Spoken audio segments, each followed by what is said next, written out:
Le Seigneur soit avec vous. Lecture de l'Évangile de Jésus-Christ selon saint Marc. Gloire à toi, Seigneur. En ce temps-là, Jésus se mit de nouveau à enseigner au bord de la mer de Galilée. Une foule très nombreuse se rassembla auprès de lui, si bien qu'il monta dans une barque où il s'assit. Il était sur la mer et toute la foule était près de la mer, sur le rivage. Il leur enseignait beaucoup de choses en paraboles et dans son enseignement, il leur disait « Écoutez, voici que le semeur sortit pour semer. Comme il semait du grain est tombé au bord du chemin. Les oiseaux sont venus et ils ont tout mangé. Du grain est tombé aussi sur le sol pierreux où il n'y avait pas beaucoup de terre. Il a levé aussitôt parce que la terre était peu profonde. Et lorsque le soleil s'est levé, ce grain a brûlé, et faute de racines, il a séché. Du grain est tombé aussi dans les ronces. Les ronces ont poussé, l'ont étouffé, et il n'a pas donné de fruits. Mais d'autres grains sont tombés dans la bonne terre. Ils ont donné du fruit en poussant et en se développant. Et ils ont produit 30, 60, 100 pour un. Et Jésus disait, « Celui qui a des oreilles pour entendre, qu'il entende. » Quand il resta seul, ceux qui étaient autour de lui avec les 12 l'interrogeaient sur les paraboles. Il leur disait, « C'est à vous qu'est donné le mystère du royaume de Dieu. Mais à ceux qui sont dehors, tout se présente sous forme de paraboles. Et ainsi, comme dit le prophète, ils auront beau regarder de tous leurs yeux, ils ne verront pas. Ils auront beau écouter de toutes leurs oreilles, ils ne comprendront pas. Sinon, ils se convertiraient et recevraient le pardon. » Il leur dit encore, « Vous ne saisissez pas cette parabole? Alors, comment comprendrez-vous toutes les paraboles? Le semeur sème la parole. Il y a ceux qui sont au bord du chemin où la parole est semée. Quand ils l'entendent, Satan vient aussitôt et enlève la parole semée en eux. Et de même, il y a ceux qui ont reçu la semence dans les endroits pierreux. Ceux-là, quand ils entendent la parole, ils la reçoivent aussitôt avec joie, mais ils n'ont pas en eux de racines. Ce sont les gens d'un moment. Que vienne la détresse ou la persécution à cause de la parole, ils trébuchent aussitôt. Il y en a d'autres qui ont reçu la semence dans les ronces. Ceux-ci entendent la parole, mais les soucis du monde, la séduction de la richesse et toutes les autres convoitises les envahissent et étouffent la parole qui ne donne pas de fruits. Il y a ceux qui ont reçu la semence dans la bonne terre. Ceux-là entendent la parole, ils l'accueillent et ils portent du fruit 30, 60, 100 pour un. Acclamons la parole de Dieu.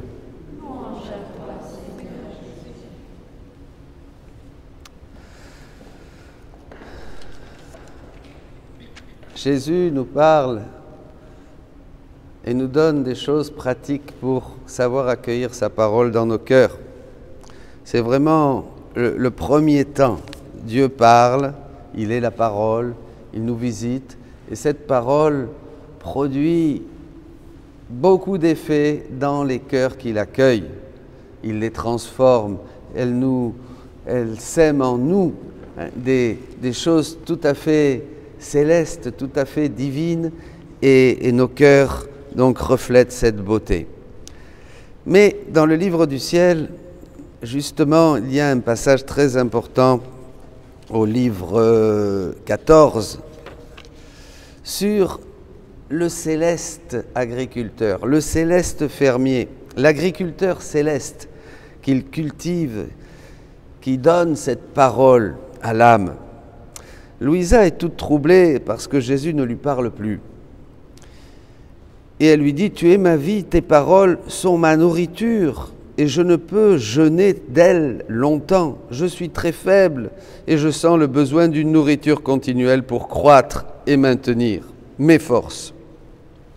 Voyez, ça c'est la première chose. On doit avoir faim de la parole de Dieu. On doit avoir faim de ce contact avec Jésus qui parle à notre cœur, qui nourrit notre cœur, dans l'intérieur, au profond de nous-mêmes. On doit avoir soif de cette parole, de l'Évangile. Et aujourd'hui, justement, mon peuple meurt par faute de connaissance, parce qu'il n'a plus faim de la parole de Dieu. Et comme il n'a plus faim de la parole de Dieu, l'homme rentre dans l'obscurité, dans les ténèbres, et il ne sait plus où il va. Il n'a plus de sens existentiel, il n'a plus de chemin, puisque la parole de Dieu est une lumière sur le chemin de tout homme qui vient à l'existence. Alors Jésus se tourne, plein de bonté, vers Luisa et lui dit, et c'est là où nous entrons dans quelque chose de nouveau. Ma fille, moi aussi je sens le besoin de nourriture. Après que tu te sois nourrie de ma parole, celle-ci, une fois assimilée par toi, changée en ton sang, devient ma propre nourriture. Si tu ne peux jeûner, moi non plus, je ne peux pas jeûner. Je veux la récompense pour la nourriture que je te donne. En fait, la parole produit du fruit et Dieu attend ce fruit pour se nourrir. Nous, on avait toujours vu que la parole, bon, voilà, elle revient bien sûr de là où elle est descendue, elle féconde et elle revient. Mais en fait, c'est pour nourrir Dieu. Dieu veut être nourri de la nourriture que lui, dans sa divine volonté, forme en nous. Après, je reviendrai te nourrir de nouveau. Actuellement, j'ai très faim. Viens vite combler cette faim. Aujourd'hui, Dieu a faim. Dieu meurt de faim dans le cœur de ses enfants. Et comme Dieu meurt de faim dans le cœur de ses enfants, nous pouvons voir ce qu'est le monde d'aujourd'hui.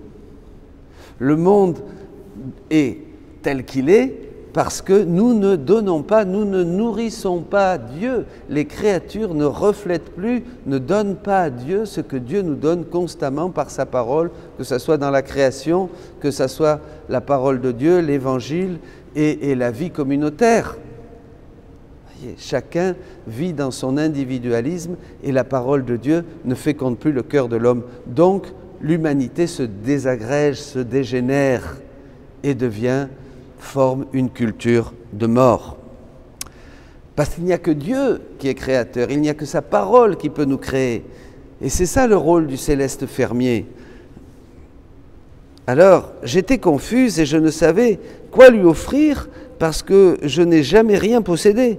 Mais Jésus, de ses deux mains, prit les battements de mon cœur, ma respiration, mes pensées, mes affections, mes désirs, tous transformés en petits globes de lumière. Et il les consomma en disant, toutes ces choses résultent de mon action en toi. Quand nous nous laissons toucher par la parole de Dieu, quand nous la laissons féconder notre cœur, eh bien cette parole, comme dans l'Eucharistie, nous transforme. Et tout ce qui fait notre personne, que ce soit nos battements de cœur, nos pensées, nos actes, tout ça donne une réponse à Dieu parce que nous sommes porteurs de quelque chose de divin.